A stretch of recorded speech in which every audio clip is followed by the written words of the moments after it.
there's no value in creativity, because this was my whole sort of operating frame was there's stuff that makes me miserable, makes good money over here, Hmm. and there's my creative work, which is like fulfilling, and I feel like is putting good into the I world, remember but it doesn't this. make money, Yeah. which is so crazy. Because now, as I say that, it's like, well, dude, literally, like that. Those there's no Venn diagram. It's just a circle, right? Like the ghostwriting stuff Is is it a tube? it's a tube. Yeah, it's a Is it greasy a shoe. Venn Just slide right diagram? down. Oh, good evening, ladies and gentlemen. It's evening for us. I sure hope it's evening for Sean. It It was. better be. Yeah. So tonight we're gonna be doing a little interview. I want to talk about some badass things that Sean's doing. I'm like super stoked. I couldn't contain myself, so I had to interrupt his about to be baby time. So the baby's sleeping, so keep it quiet. Everybody who's watching, you keep it nice and quiet. Yeah. All right, sweet. So let me pull up one thing over here. So I'm just gonna dive in. If it's cool with you, is there anything you'd like to say to anybody watching before I dive into anything? Hi, I'm Sean. John's a war criminal. He's an awful person. Don't listen to anything he's about to say. Don't trust him. Uh, You know, that's how most people react whenever they have one of these calls with me. That's the first thing they say. So I'm a war criminal. Don't listen to anything I say. It's complete bullshit. So anything else you'd like to say, Jonathan? well, I'm good. That's All that's the right, most cool. important We got thing. it out of his system. So as Yeah. long as that's good over and done with. All right. Let me see. Okay, we are recording. Good. So who are you? What do you do? What do you help people with? What's your jam? For everybody who's watching at home who doesn't Yeah. know you. So I'm Sean Mabry. I'm a ghostwriter, formerly a copywriter. Actually, that's probably where most people know me. But uh, in terms of ghostwriting, I help people write the books that only they can write and tell the stories only they can tell. Specifically, I work with founders and CEOs that have, in many cases, worked across a lot of different industries. Worked with large teams and have the wisdom that comes from that. They've worked with people. They know how people work, and now they have stories to tell on that front. So not like people who like worked for the railroad and did railroad work and not people work. No, no, no, no. Could you could if I wanted to do the Honest to God, railroad if thing? there's someone now who's like a railroad magnet in 2025, well, I'm all in. That sounds fascinating. Yeah. Yeah. So walk me through like what have you done that's like led you up to this point in your life? Like what's your journey been? What's the yeah, I mean like I know a little bit about your background. I actually you did a new introduction, the new Slack channel and everything. But I know you've done like copywriting and before that you did freelance content writing. Um but like what else? What else makes up your background like and who you are? Well, I've always known I was a writer. Like I mentioned in that post since the sixth grade. And I actually, there was a huge stretch. So basically in high school, I got really deep into theater. That was sort of um, my real big moment of self discovery and coming out of my shell as a otherwise very shy and awkward Totally. kid. Yeah, absolutely. And it's funny because I actually, if you had asked me back then, I would have sworn up and down like, no, I'm going to go be a professional actor. And it was when I got to college, and the way my college worked was you could start with an English major, but you had to apply into a theater major starting in your sophomore year. So I went ahead and went in as an English major, right? And then I was like, okay, Yeah, well yeah. then I'll apply in. But by the time I finished my freshman year, I'm like, no man, there's like so much more to English and writing. Like I'm fine here. I'm good. Yeah. Um, and then after college, literally like my only objective in life was to like find a way to get paid for writing. Yeah. Yeah, yeah, yeah. Got a tech writing job through my aunt, which very nice of her, but I was not a good fit there at all. Got fired. What's tech writing? Technical writing, so literally writing like in this case it was a master data management company. So this is like taking data from a lot of different sources and sticking them into one database and keeping it Yeah. clean and well organized. That So sounds boring as fuck. weirdly, no, actually, I kind of find it No? I found it interesting, but Yeah? but in terms of like just like the workflow and the kind of stuff, because the thing is that like this was the real problem was they just didn't have enough for me to do. Like they, it's like okay, like I brushed up some technical manuals and like I can do that in a few days really Yeah, well. So then pretty what's simple. next, right? Yeah. Um, Did you find it challenging at all, or was it like interesting in that aspect? I wouldn't say I found the writing work challenging. What I found challenging was like just trying to find my place in the company and understand the people around me. Which on that front, I really made the effort to get to know them better and like kind of understand their roles. And I had this creeping feeling of like my days are numbered here, right? I wasn't under any illusions that that was really going to turn into anything. Um, but it got me thinking about certain things that would prove useful later on. It planted some seeds, put it that way. Yeah, And one of the big ones actually was project management. Like that was one thing that even though it sort of morphed into a tech writing job because of my background, the whole premise of me being an intern there was to like become a project manager down the road. And like to this day, I find project management fascinating. And I think it's actually yeah, like a really important discipline for any business. Like even if you're, dude, if you have like a team of 5 people, I hope that at least one of them understands project management, right? thank Because, God I don't have a team of 5 people. right, Yeah. yeah. Um, because even at that scale of a team, it already becomes a concern. Well, yeah, Uh, I mean, just 2 people, like yeah, even just one, because that's what most people don't realize is like the importance of actually like management of anything in a company is wildly requires way more than you think and is also simpler than you'd expect. yes. Um, yeah, so And I saw both of that back then because yeah, like there's in fact there's man I could dig it up if anyone's curious, but there was a great book my aunt recommended. It was like tiny book. You could like literally read it in probably 2 hours. But it was like you it's called overestimate me.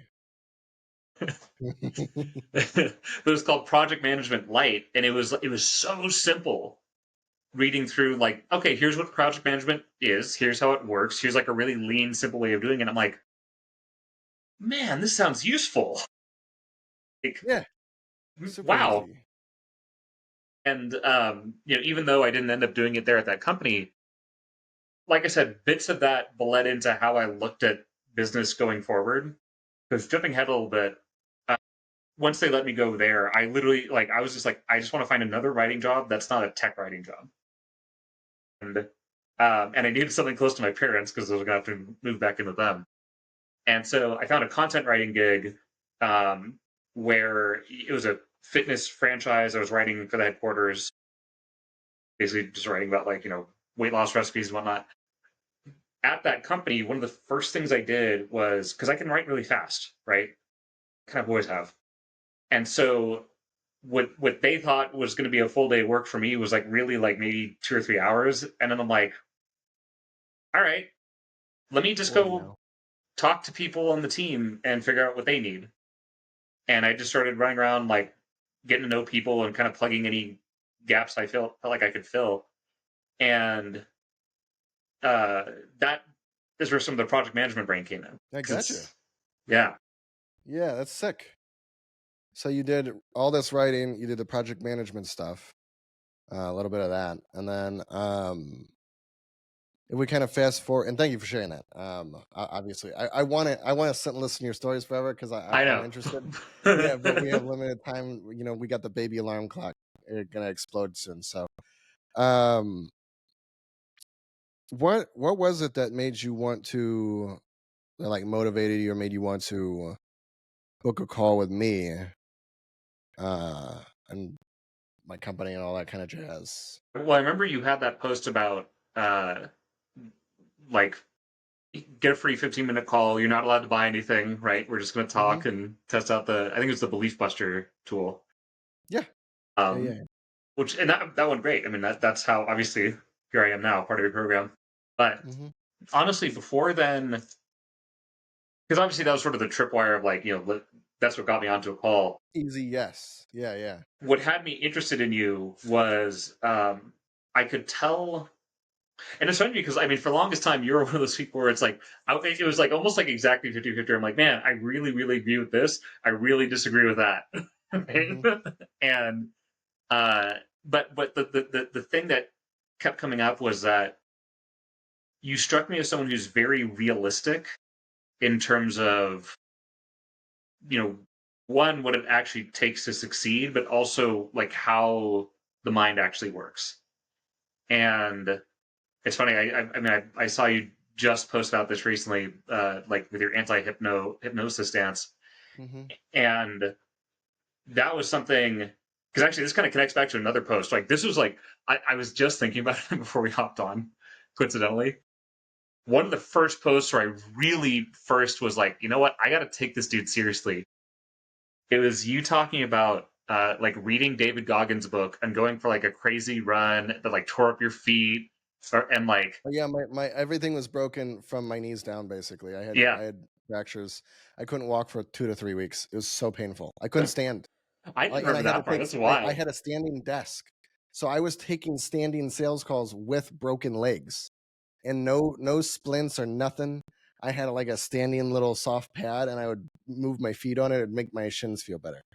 Yeah, I totally remember. I don't remember the post, but I Yeah. remember that because I did it. Yes. So And you read that post, and then what?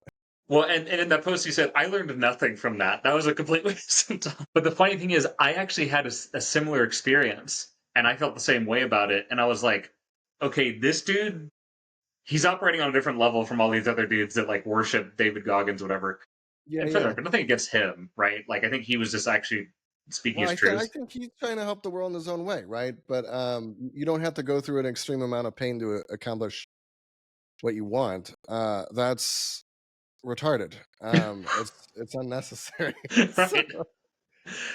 Well, and case in point, I had realized at a certain point that like me running around doing that stuff, which is like not my personality at all. This was all no. just stuff I saw other people doing, and I realized like, man, all this is a way from like either distracting from the real issues or trying to like sneak up on them from the side and go around this way, right? Yeah. You're trying to like beat it into submission or trick it.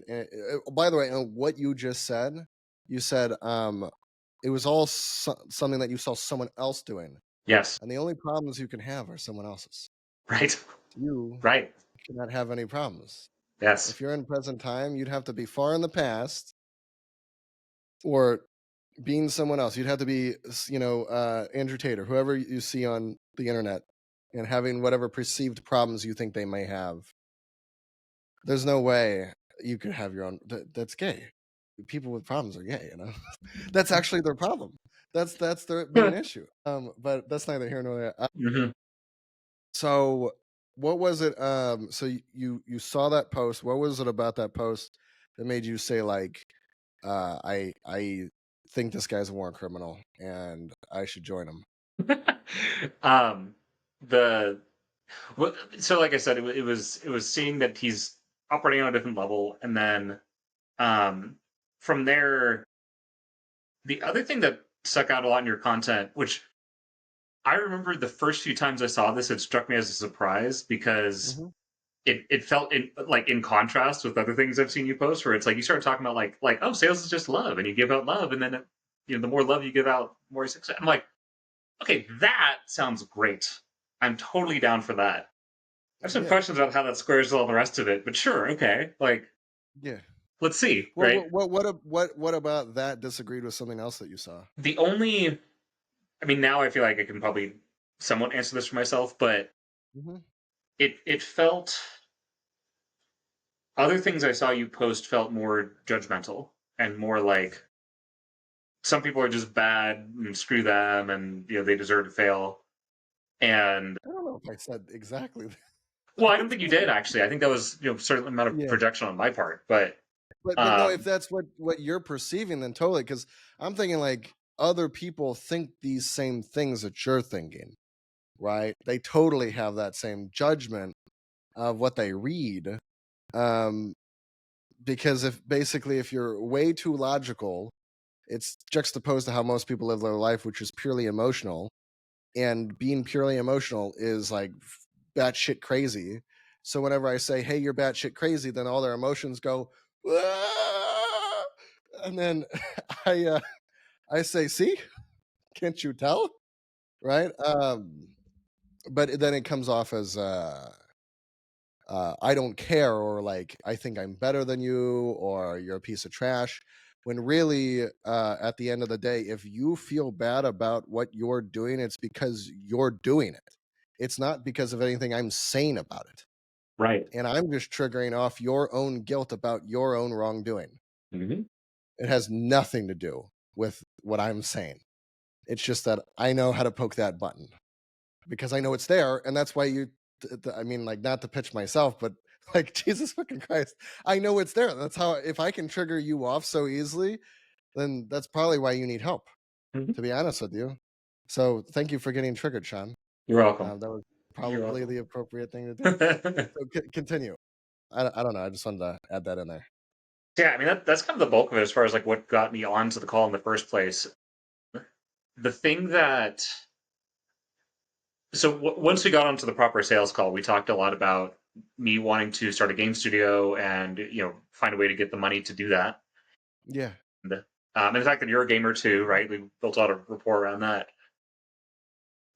The thing, and like for context, like that is still the goal for me, and like that's also something like I'm not really at that point yet.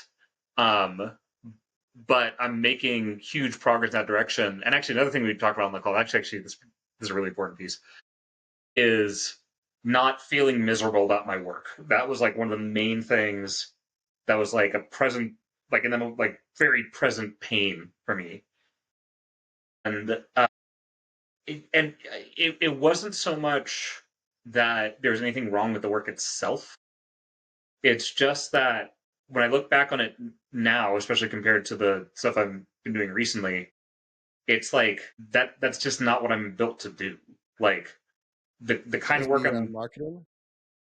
yeah, because essentially it was copywriting and it was for a biz up offer and like very sort of classic just saturation bombing, right? Like my job was basically writing like hundreds of emails a week, across multiple domains and for multiple different promos and like and look, no judgment against that.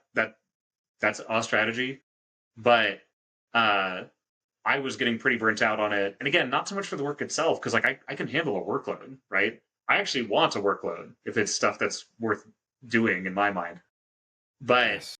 the part that felt like such a disconnect was like John keeps alluding to. I do have a child, and You um, do? I do. I do, in fact. He was Oh, born okay. early last year. He's about to turn two. Yeah, 1967. Last year. 1967. That's right. Yeah, that's right. But in the wake of that, it got me. I think like a lot of fathers can speak to that. I was reevaluating things, and it was really important to me to be able to point to my work for him someday and to say that this is what your father does, and this he's proud of it, and this is something, especially these books, man. Like the books I'm working on now, I would gladly put in his hands and say, "Go read this," right? Or better yet, go talk to the guy, right? Because like we're still connected. I know him. Go chat with him for a minute about how business works, right? Yeah, that's really cool. And and that's kind of this perfect Venn diagram between my what I feel is my duty as a father, but also my unique skill set and interests to be able to bring these things into the world for him. And I mean, that's just a whole different ballgame than writing marketing emails, Yeah, frankly. And uh, and so like I almost look at it now, it's like getting out of misery was sort of like step one, but step two is getting into purpose, like doing the stuff I'm supposed to, like really truly supposed to be doing, the stuff that I'm built to do. Here I am doing exactly that. Uh, and so I don't know if that's the suitable transition into the main topic. I don't maybe. know if there's any other I don't questions there know. you want to toss in. What were walk me through, like, what were the challenges that you had right before we started working together? Because you kind of blasted through them in like a week. and then occasionally had a challenge Yeah. here or there. Well, so I'm trying to remember. It must have been, I don't know, like August or so. But I was, Like it, 3 months was ago. so about, yeah, maybe a little bit more. Hold on, I can look it up real quick. Yeah. So whenever it was, hmm continue. Let's see. So wherever it was, I was in this kind of critical window where I had End just of July. lost end of July. Oh, there you go. Right. Yeah. So this would have been maybe like a month and change before that. I had just lost my biggest retainer, and I How much was was it? that retainer was for like 9K a month. Yeah. Okay. And so with that, it was like, oh, that's a pretty big hole to fill. But also, I don't really want to go do that kind of work again. So I was like, kind of grateful in a sense. Yeah. I didn't sense any grief from you whenever we talked about it. Nah. You're like, nah, fuck that shit. And this is a whole another story. We'll have to maybe just do a condensed Story of version of that? the story of how I got into ghostwriting in the first place. Because the ultra short version is that my first client found me and insisted I work with him, even after I tried Yes. to refer him out. And so Yeah. that was already in progress, right? I was already working on his book when this happened. And so then I was like, basically thinking, well, shit, why don't I just take this? Is this the same guy you're working with now? Yeah, we're putting the finishing touches on his book. He's not So the same guy challenges. that, yeah, Yeah. We'll get back to that. So challenges. What were the challenges challenges. you had on July 29th that you didn't have Yeah, as you live and speak and breathe right now? How about the that? fear that I would have to go do something that makes me miserable in order to fill that hole, right? Like that was the only way I could do it in a reasonable time frame. Was there anything else? Anything else? And that was really the main You one. use the tools a lot. And I haven't checked what you used them for. You could have been using them for evil for all I know this whole That's time. right. Uh, another thing actually, which this is a big part of our talk, was that there's no value in creativity. Like just the thought that basically like because this was my whole sort of operating frame was there's stuff that makes me miserable makes good money over here, Hmm. and there's my creative work which is like fulfilling and I feel like is putting good into the I world remember but doesn't this. make money, Yeah. right? And which is so crazy because now as I say that it's like, well, dude, literally like that those there's no Venn diagram, it's just a circle, right? Like the ghostwriting stuff Is is it a tube? it's a tube. Yeah, exactly. It's a It's greasy a chute, Venn just slide diagram, and right you know it's down. a tube, and you slice off of it. Each Yeah, time you want some value. that's right. Okay. Um, but no, really, like this work. I mean, it's so deeply creative, and like I was just saying, I feel like I'm putting like generations worth of good, right? Like one book can go on and live a life of its own and help people for so long, Yeah. and yeah, like that's like done deal. Like it's and it's wild because I had. It's not like it was the first time that I ever heard of ghostwriting, right? And I've known this was a thing forever, Yeah. but You for just whatever hadn't been a reason, ghost yet, so I couldn't do hadn't it. been a ghost. Yeah. So we had But to it die was first. So this I is had. actually That's Sean's right. disembodied spirit. I'm a lich, actually, to use the Oh, technical term. that's my favorite. One of my favorites in Dota 2 is the Lich. Oh yeah, It's such a good. Okay, anyway, totally off topic. yeah, yeah. So, um, so that's what you. I So finished yes, Spotify and he said nerd. very good, excellent. Yeah. Oh my god, that's great. Holy shit. Okay. I did you have any other challenges other than it's painful to make money and it, Those are it the main hurts? ones. That's good for Okay. now. Okay. Cool. Got it. What did you try to solve that challenge? Uh, whenever you did that. Oh man, I mean, as far as like that last piece, it was always just this game of like, let me double down on the miserable thing that makes money, and then like squeeze in the creativity around the edges, right? Yeah. Um, Like to cope with it. It's like a coping mechanism. Like, let me basically, get my yeah. head of creativity instead of making that my life. Right. you know? Exactly. And um, and then with the other piece was um, yeah, like I have to be miserable. Again, just it was all just coping mechanisms, and then as far as like people not finding the value in creative work, that's it's funny. We've talked about this a little bit, but I had this whole video game project I was working on that I mean I'd spent a good like 2 or 3 years on it, and then it sort of fell through earlier this year, and that's Is that the Gumroad thing that we were talking about? no, this is a totally different thing. Something else? I'll Dude, you have got a to lot of I'll have to shit give you the going full on. download on this later. That's a long Yeah, story, but sweat. basically yeah, and so I was still kind of like nursing that wound too of like man, like I poured so much time into this project, and truth be told, there are pieces of that I think will find another life elsewhere. Mhm. But at the time, I was still like, oh God, I've wasted all this time. And like, what was the point of doing all that if, well, I should say, what was the point of doing the miserable money making work if the creative project didn't even pan out? Right? Yeah. That was a horrible feeling. Um, When and was that? so, well, I mean, that project, like when I really knew it was done, was probably like April. So before we talked. Yes. Yeah. Okay, got it. So it was like kind of like just like ringing in the back of my mind. Yeah, Um, notice all these problems he I see all used these to have, problems. I you know. know? Um, It's like they don't even exist anymore, you know? it's wild. Oh my god. Holy shit. So what did you try to do?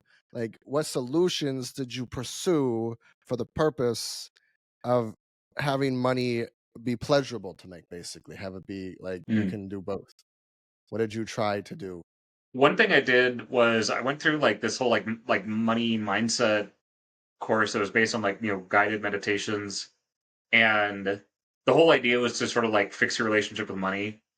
And it's funny, I know you're gonna have a field day with this, but the thing the reason why I ultimately stopped doing it was Hmm. that I developed such a resistance to even putting those recordings on that I was just like, nah, man, because it wasn't coming from me. It was like this Hmm. other dude's voice in my ear, and like at first I could kind of like entertain it, and I'm a like when I do meditate, I'm a very strong visualizer. I've got like just this extremely active imagination, and so Yeah, yeah, like totally.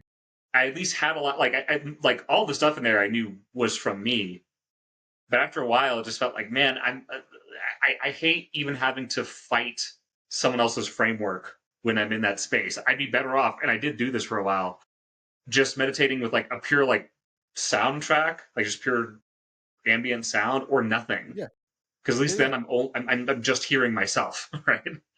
yeah. Um, and but even that was like what I jumping into your program a little bit. One of the things I really like about your tools is that they're so, for one, they're very simple, but also they very directly confront whatever it is you need to confront, and that's the piece that I think is really, really hard to do on your own. Because I could sit there and meditate with this like big ball of yarn of like a dozen different issues I'll tangle together. Yeah. But for one thing, that I'm not necessarily going to confront any one of them, and two, I can't even like pull them apart It, yet. yeah, it's Right, like thinking. You're just sitting and thinking. right, When you meditate, you exactly. just sit and think. It's Yeah, not because thinking is trying to use previous like data, previous memories, something from not present time to try and solve a present time problem. So it doesn't really fix anything because it's in the past. It doesn't take into consideration all the data now. It's only taking into consider or part of it's taking. So it's just but meditation's thinking. It's just and then people are like, why do I overthink? Well, you're meditating all day, I suppose. If I was guessing. yeah. Well, and Some also it's like meditation's not I too could be bad. doing things right now. I could be actually like creating stuff in this time. Yeah, right. Like Like, you're like, what the? I could be productive. I could be producing, yeah, right? And now I'm trying to deduce and instead of produce. You know, yeah. which deducing is fun sometimes. I guess so. You were doing that. Why do you feel like that didn't actually fix it though? Because like I'm putting in my words, but Mhm. like from your perspective, why did you still have the problem? when when I met you. Well, I mean, to kind of tack onto the above, it felt like a brute force solution, right? Um, which is funny because I know I just said that your tools are very like they force you to confront things, but they're so like when I go back through my tool inventory and look at the notes I was making as I went through them, Yeah. it's so precise. It's like, okay, here's exactly what's coming up, and then here's exactly the answer to that, and then exactly like the next step. It's like that is such a valuable thing that I think so many people overlook. And frankly, I think a lot of people are just kind of afraid to go there because when you get to that level of precision, you might have to face some stuff you don't really like, but you will solve the problem. And I Did would much rather you? solve the problem. Yeah. Did you? Because like the way you're describing it, it makes it sound like you're gonna like enter into a dark cave, and then hopefully your torch and sword are gonna be good enough, Right. right? Is it actually that bad though? Like whenever you're doing the tools, is it like you're having to confront when you're confronting your demons? Are you actually having to confront demons? No, no, I wouldn't describe it that way. I would say, it's funny. What comes to mind for me there is specifically the level of field tool, which I hope you don't mind me giving a little bit of detail on how it works. Uh, That's to no I don't spoilers, care. but Let them take it. Let them try and replicate the footage I sure, have. yeah. I dare them. But one of the key components of it is, basically you take. So let's say, for instance, you have like a fear that's holding you back. So you take that fear, and then you make a whole list of arguments for why it's actually a good thing if that fear comes true. Or if you have like a overwhelming desire, you take that desire and look at like Like why like is a it a bad desire to thing? like stay up all night and drink or something, like a desire you Right. wouldn't want to have. Yeah. Yeah. Right. A destructive desire. Yeah. Although honestly, like I think it's worth doing even for a good desire because what I found Depends on what, yeah. was like, well, that's the thing is at no point like going through the whole process because you also do the inverse, right? You like either way you end up arguing for like the good or the bad, Hmm. and by the end of it, it was like, man, first off, like all this stuff came from me. These Yeah. are Yeah. my, Yes. and two, by the end of it, it's like, I feel so freaking clear on this thing, right? I'm like, okay, I know exactly where I stand on this question. And it's not Hmm. this like ball of yarn of like things other people have said and like, my emotions Could in you the give an moment, right? example? Like a Dude, specific let me pull them up example? right now. Okay, Hang on cool, a good. sec. Also, I'm going to be changing that tool slightly, changing the question that you're answering. So if you actually divulge exactly how it works, I don't really care because I'm going to be making it better and more effective. So if you think that's effective, Sean, wait until the next version comes out. Yeah, yeah. Let's. Version 46 of Mental Maverick Academy. That'll be released in 2134. So I'm having like also unchecked. Yeah. while you look that up, because the level of field tool is specifically meant whenever you have like a fear that is taking up kind of like your mental space.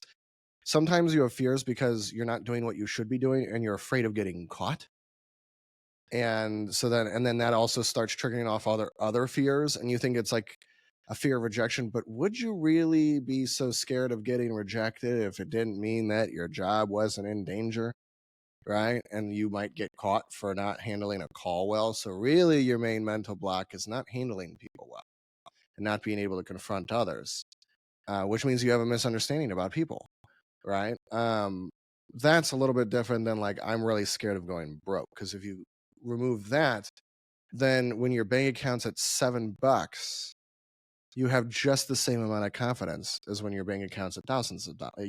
Have you experienced that yet, Sean? Yeah. Well, I mean, I've never gotten down to $7, Yeah, yeah. but so this is a good one. So I don't even know if you saw my notes on this, but I have one about the fear of being taken advantage of. That was a really big thing for Yes. me, It's a very good one. Yeah. and that like one of the key themes that came out was like, well, people take advantage of things that are useful and valuable, right? You wouldn't take advantage of something if it's useless. Yes. There you go. So if people are trying to take advantage, like first off, that's kind of a good sign, right? Like that means like, oh shit, like this guy's really cooking. right? That's really good. And also ultimately the only way they can take advantage is if I allow that. Which even then there's layers within that because it's like, well, what does take advantage mean, right? Like, are they doing Did it you did at you my see it? expense, right? Say that again? Well, like, are they doing something at my expense? Like, I'm losing something in the equation? Because that's what it like. Most people, the way we use it colloquially, that's what like to take advantage of means, right? Like, you are losing in that bargain. But Yeah. if it's actually like genuinely win-win, and you like this is the tricky part, you have to be able to recognize that it's win-win. And if you're not careful, and you've got a lot of crap bouncing around, Hmm. that can cloud things. And you can start like being like, oh, da, da, da. And like, look, I've done this. I've done this a lot, right? Where it's like, no, this actually is a really good deal. And it's fine. And like you just accept it and keep going. Like the one that we were talking about. Case in point. Yeah, yeah, Case in yeah, point. yeah, Right? yeah. Sweet. So there you go. I think that's our natural transition there. All right, fine. Fuck. Just I know. I so much time. whatever. Let's just talk about the cool thing now. Stop talking about all this boring shit. So then, walk me through what are the what are all of the wins you've had? We'll build up to it. But what are all of the wins you've had inside the program so far? Realizations, aha moments, Yeah. things I you mean found all really useful or powerful or whatever it is. Uh, all the times that I had you flog yourself and wear a chastity belt. yeah. That's also part of it, guys. You have to do that. Yeah. So what are the wins? Yeah. I mean, all of the above. I mean, that's tip of the iceberg. There's so many other things I could dig out from my mental work, but we'd be here all day. Uh, on top of that, just getting truly changing my relationship to cold outreach in a fundamental way. Like I used to see cold outreach as like dirty and desperate, right? Like if you're having to do that in business, something has gone wrong, and that's a bad thing. You shouldn't have to do that. And now I'm like, first off, that's not true. But also, I'm like, at some point it clicked for me like, yeah, cold outreach can be a little scary if you haven't done it before, if you haven't like Yeah. really done it. But it is, in most people, it's the most direct path to whatever you want in business. If you can get good at it and really like understand it and master it, Oh, good. anything you want, That's so anything, good. right? Yeah. Like, why would you It's not want really that well said. in your tool belt? It's so powerful. Yeah. And like I found myself having fun with it. I found myself obsessing over it. Which, by the way, like I quoted earlier today, when you said that I need to obsess over marketing sales the same way I obsess over delivery, Hmm. that's another huge one.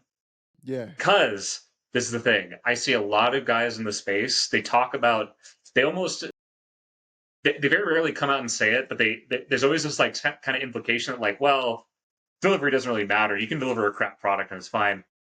And like that is like so not how I operate at all. Like I'm like, no, no, no, no.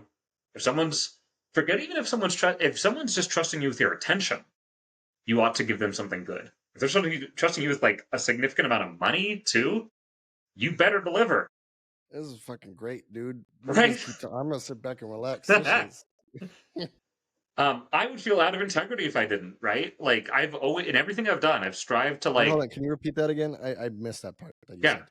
said. If I knew I was delivering crap, I would feel out of integrity, Right. Yeah.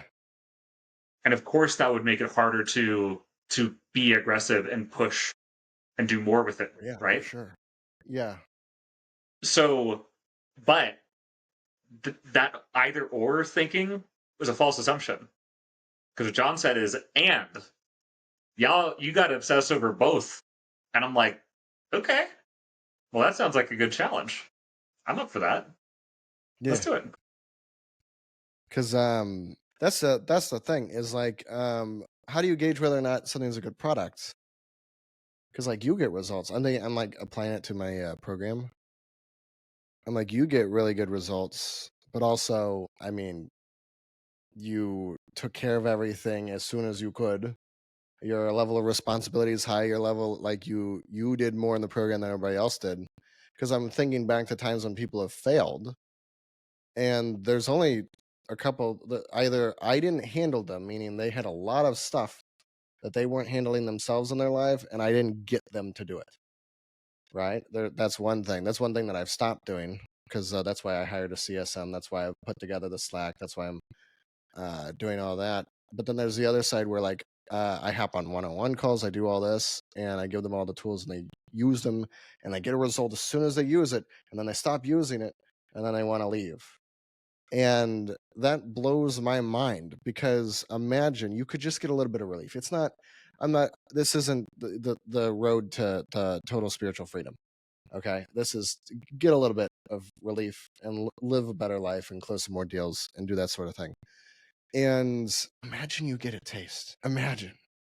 It blows my fucking mind. Imagine, like, because in what I do in person, like, same thing. People have tasted something that's far cooler than anything you've experienced. Not to throw you Ooh. under the bus, you know. But and then they're like, "Oh, I'm gonna go back to my normal life." Right. It doesn't. It doesn't register. It doesn't make any fucking sense. But I will. Okay, I have to Um, say, John, on that note, yeah. like one of the things, because what's interesting is that I joined the program and then like pretty. I mean, like you said, it was in what like late July, early August. July Um, 29th is whenever you paid me money.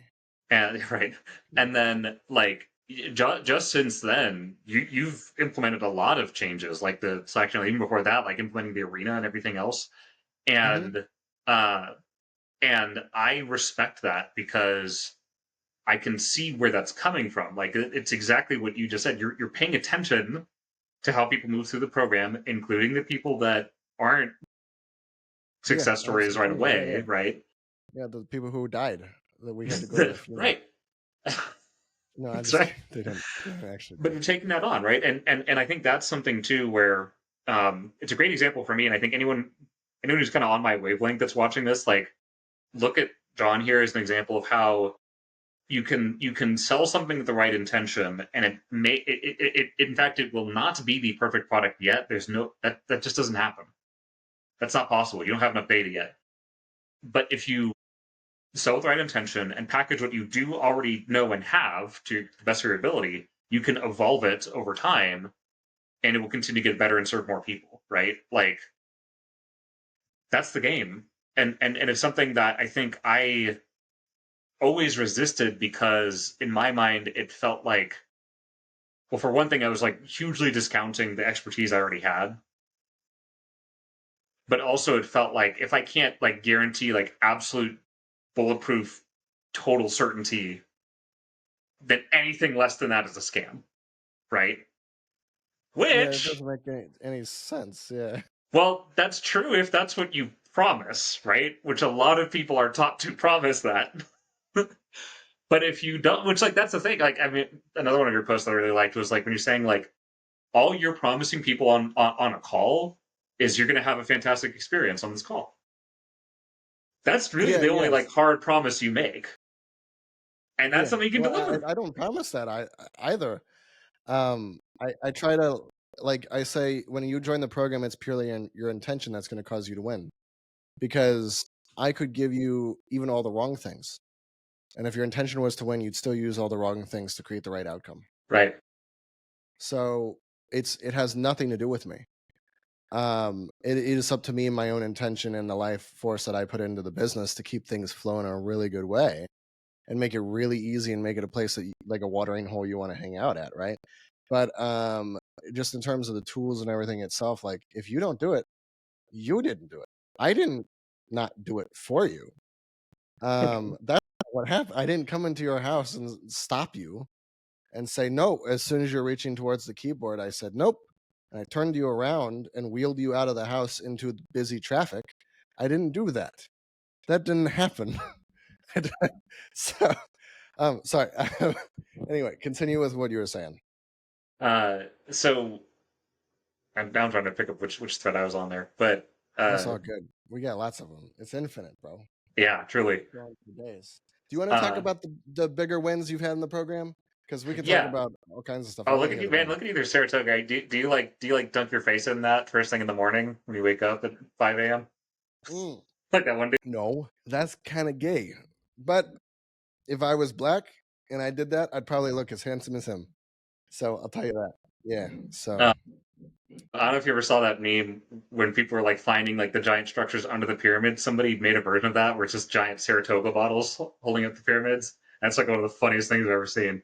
Total side note. It's a dog, vaccinated what? topic. How have I seen that, dude? I go on. I'm not gonna say this publicly, but I go on a certain place where all the best memes are made, and I don't know if you've been seeing the memes I've been making lately, but oh my god.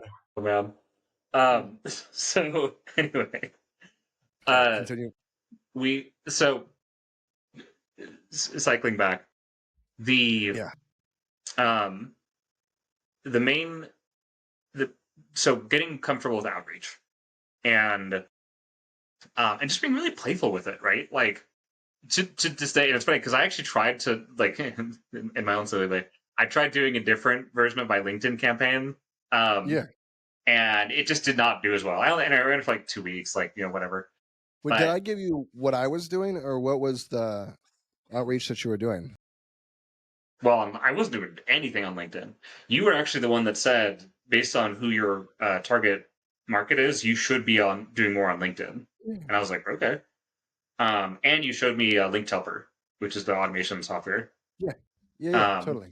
yeah, so like after that conversation, I hooked up Sales Navigator, Linked Helper, and then because we didn't even I don't you didn't really tell me like what kind of campaign to set up. I just went in and picked out their like basic outreach campaign, um, which is Can you like hear my dog? I can.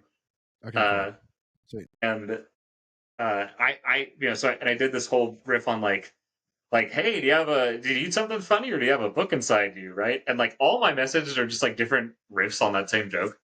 Uh, and it's gotten like it's still at like a probably like 35% reply after accept ratio, which is pretty good. And the other campaign was not anywhere near close to that, so that's why I shut that one off and just What, went back to that one. what's your accept ratio right now? Before we gotta Yeah, we're gonna be here all day. Jesus I Christ! know, I know. Oh my god. But Um, what's your acceptance rate on invites? Honest to God, I don't know off the top of my head, just because I don't know how to read that. Like, Oh it's no, I not can clear to me show like you. what if I pop it If you open. go into Yeah, your link helper and then you go into your dashboard, there's little buttons near above the graph, basically, and one of the Jesus Christ. And above the graph, um, there's little buttons, and one of them says acceptance rate or invite acceptance rate, and then the other one says, can you share your screen? Yeah, you can. maybe. You can share your screen, right? Can I? I'm popping up in Lake Helper right now. It's not as important, but because now we're just starting to nerd out.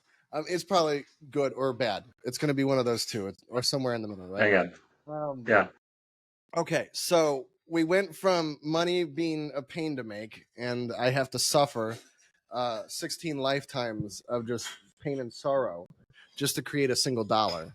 And Mm. now, so you closed the guy, and then you just upsold him. So tell me about that. How about that? Yeah. Um. So basically, yeah. So it's kind of funny how it all worked out. So it started with. Okay, I finally got it open. So where's the button for the? Can you share your screen? Yeah, just a second. Okay, cool. Fine. For everybody at home, we're gonna nerd out a little bit Let's do because this. my acceptance, mine are like 41% on each.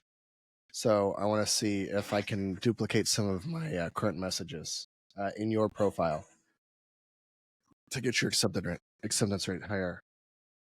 So Let's see. go to invited and accepted. Uh, Right, and the little buttons above the graph. I literally described it perfectly.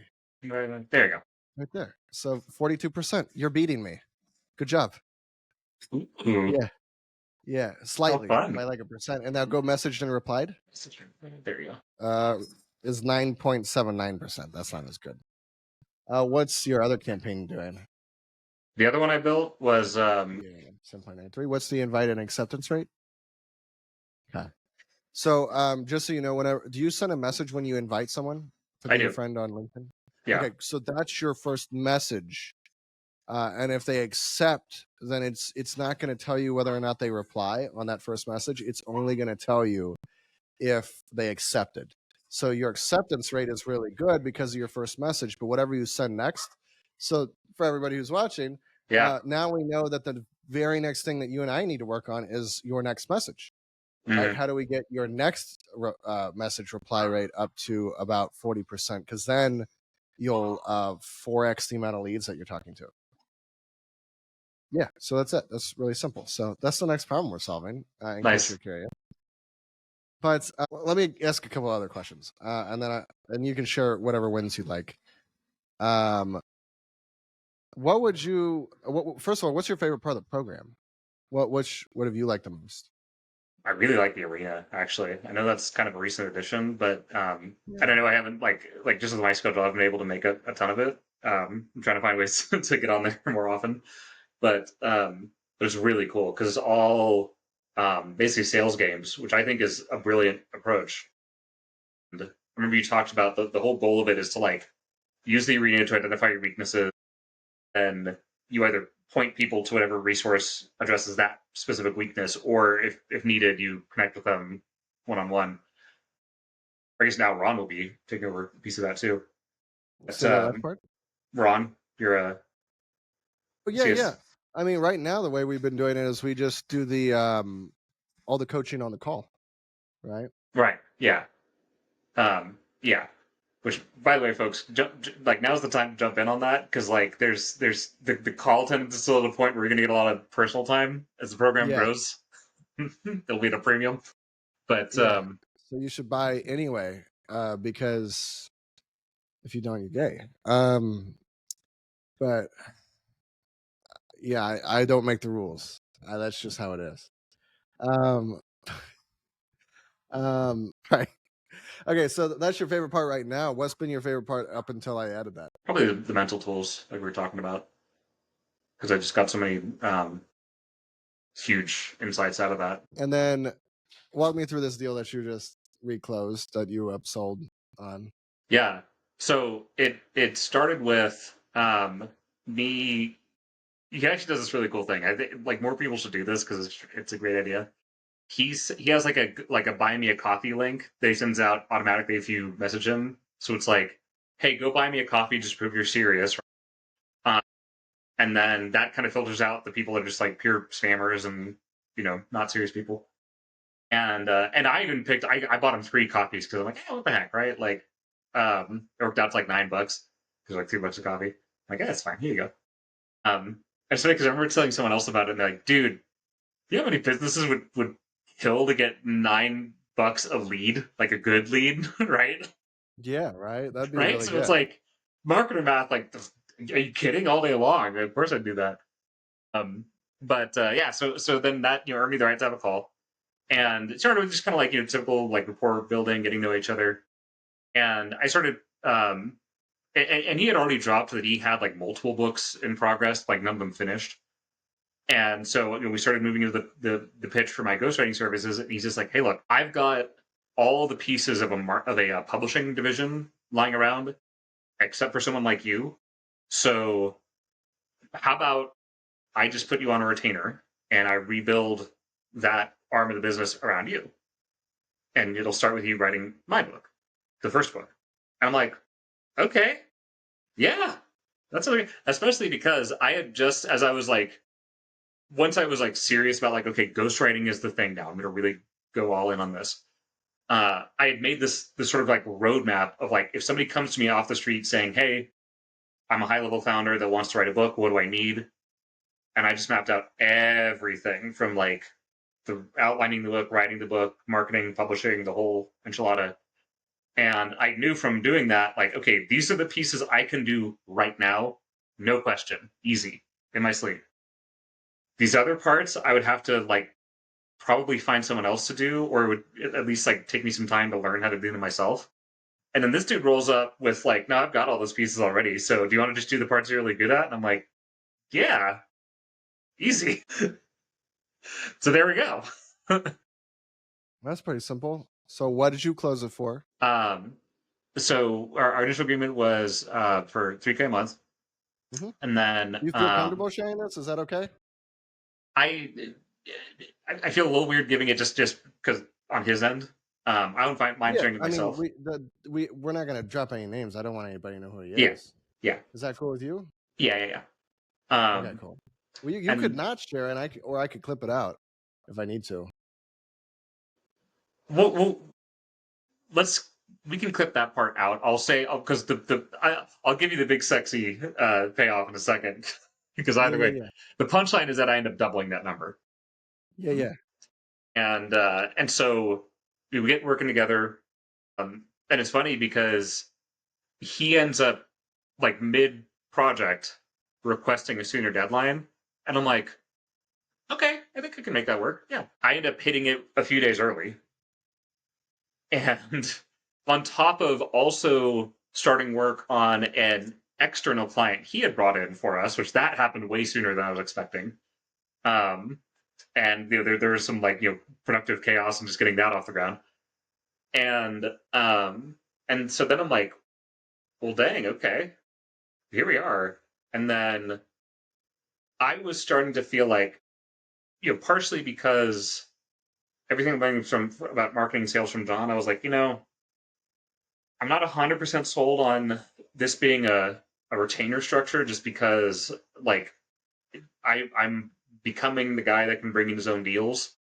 But by that same token, we'd already kind of had this conversation already. It's like, well, but also we are building something together, and it's only fair that he gets his piece of it. So I'm kind of bouncing around all these different ideas, and then finally, like, I text him saying like, hey, I want to take another look at our agreement, basically. And he's like, do you want to just call me right now? I'm like, yeah, sure. And we get into it. I'm like, would it make sense to go back to like more of a per project basis? And he's like, well, that doesn't really work for me for XYZ reasons. Then he's like, look, dude, if it's a money thing, name your price. Because like I've seen how you work, and in my mind, you are the guy. So whatever number you need, I will make that work. But like let's just pin that down and keep going because we've got a lot cooking here.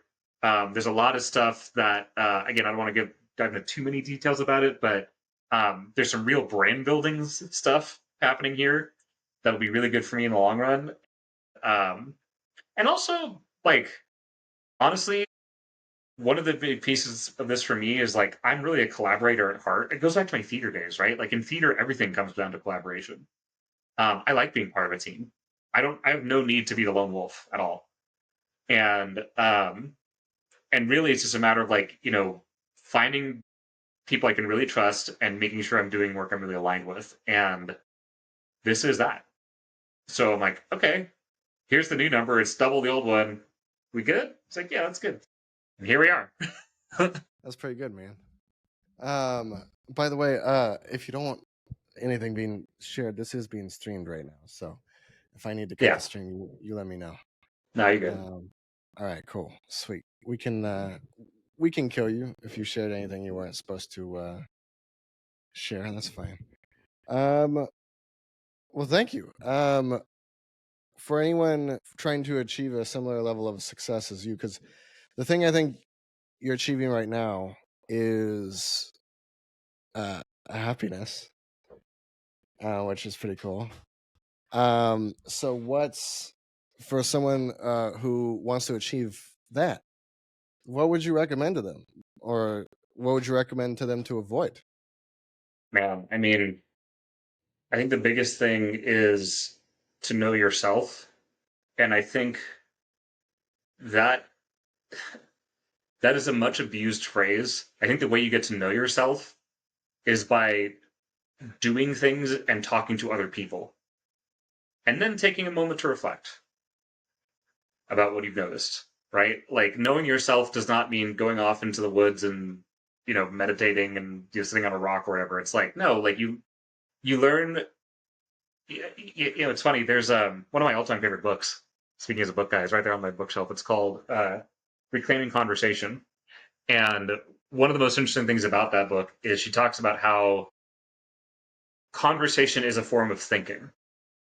Like when you go out and talk to people, especially if you talk to a lot of different people, and it's like really deep, engaged, connected conversations, Yeah. like you become a better thinker and you will understand yourself on a whole different level. And also you'll understand other people, which is a great thing to have too, for all kinds of reasons. And so that's it. Like go out, talk to more people. If you have specific problems you need help with, reach out for help, right? Um, I would say if it's a mindset issue, reach out to John. If it's a story issue, reach out to me because that's my bag. But yeah, like the none of this has to be done alone, right? I think the that's another big thing for me is like for all kinds of reasons, I never wanted to be the lone wolf, but there were certain things where I convinced myself I had to do it alone just because it was heavy stuff or like I didn't think other people would understand. I didn't want to be a burden to anyone else, all that kind of stuff. And you can just go ahead and ditch all that. Like human beings we're social animals. We're meant to connect with each other. We're meant to work together and just do more of that. Even if you're an introvert, it's fine. I'm an introvert too. My wife swears I'm not, but I am. I swear you're not, because introvert means you're in your head. And all I ever see from you is that you're out of your head, extroverted in other people's universes. Yeah, well, So, there's still times of reflection. There's times of deep reflection in between. But yeah. Well, I mean, or you could just play some video games instead. you don't think I also? How do you think I reflect? I In the reflect mirror, the video games. you're looking at. Anyway, so um, for anybody who is on the fence about joining MMA, Mental Maverick Academy, what would you tell them? I would say just have the conversation, man. Like that's it's funny. I do the same thing with everything where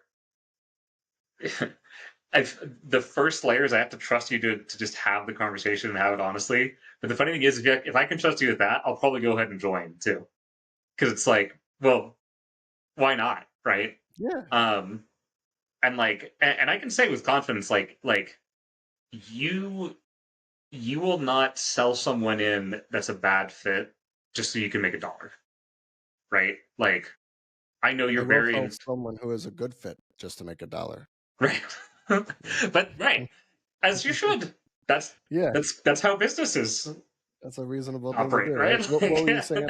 I cut you off. well, but like, because I think that's certainly that was a fear I had, and I think a lot of people have this, where it's like, well, I'm not even going to ask because I don't want to get sold into something that I don't really need or doesn't actually work for me, and that's not going to happen here. There are other people that might do that. That's not going to happen here. That's a good point. I agree with that. I don't disagree. Um, let's see. What else? Oh well, if anybody wants to work with you, how can I get a hold of you? Easiest way is on Facebook. Super active over there. Also LinkedIn, as we were talking about. This tool will reach out to you. Yeah, just We'll reach get you to out. reply at 7%. Yeah, that's right. Message me on Facebook so then I can add you on LinkedIn and that'll count toward my LinkedIn stats so I can beat John. Let's do it that way. We're gonna rig the game. Yeah, it sounds like a fruitful use of time, Yeah, Sean, to do it that way. But is there anything else you'd like to say or ask before we wrap it up today? I'm good. I gotta get down to my little guy. Yeah. But this has Is been awesome. everything? Do I need to cut anything out of this? Or are we good? Now we're good. All right, sweet. Well, other than that, dude, I think we better get out of here. Go have some fun.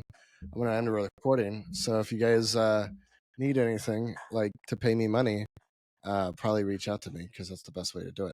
But other than that, let's get out of here and have some fun. Yeah. See you guys.